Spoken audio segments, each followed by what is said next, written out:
উত্থান্ত সেই আদিম যুগে স্রষ্টা যখন নিজের প্রতি অসন্তোষে নতুন সৃষ্টিকে বার করছিলেন বিধ্বস্ত, তার সেই রুদ্র রোষে প্রাচীন ধরিত্রীর বুকের থেকে ছিনিয়ে নিয়ে গেল তোমাকে আফ্রিকা। পাতল তোমায় বনস্পতির নিবিড় পাহারায় কৃপণ আলোর অন্তঃপুরে। সেখানে নির্ভীত অবকাশে তুমি সংগ্রহ করছিলে দুর্গমের রহস্য, চিনছিলে জল স্থল আকাশে দুর্বোধ সংকেত।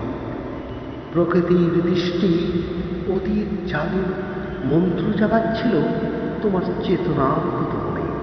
বিদ্রুপ করছিলে ভীষণকে বিরূপে ছদ্মবেশে, আপনাকে উগ্র করে বিভীষিকার প্রচণ্ড মহিমায় তাণ্ডবের দুন্ধুমির নাদে। আর ছায়া বৃথা কালো ঘোমটার নিচে অপরিচিত ছিল তোমার মানব রূপ। উপেক্ষার আবিল দৃষ্টিতে এলো ওরা লোহার হাত করে নিয়ে, নখ যাদের তীক্ষ্ণ তোমার নেকড়ে ইচ্ছে। এলো মানুষ ধরার দল, গর্বে যারা অন্ধ তোমার সূর্যরা অরণ্যের চেয়ে। সভ্যের পরপর্ণ নগ্ন করল আপন নির্লজ্জ অমানুষতা।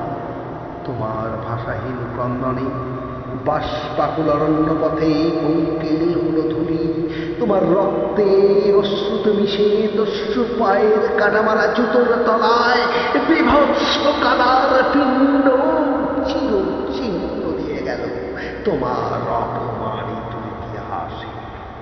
সমুদ্র পারে সেই মুহূর্তে তাদের পাড়ায় পাড়ায় মন্দিরে মসজিদে গির্জায় বাজছিল দয়াময় দেবতার নামে শঙ্খধ্বনি। আজ পশ্চিম দিগন্তে পদসুকা ঝঞ্ঝা বাতাসের ঊর্ধ্বশ্বাস, যখন গুপ্ত গহ্বর থেকে পশুরা বেরিয়ে এলো, অশুভ ধ্বনিতে ঘোষণা করল দিনের অন্তিম কাল। এসো এসো যুগান্তের কবি, আসন্ন সন্ধ্যার শেষ রশ্মিপাতে। দাঁড়াও ইমান হারা মানবের তারে, বলো ক্ষমা কর সবে। এই হোক তোমার সভ্যতার শেষ পুণ্যবাণী।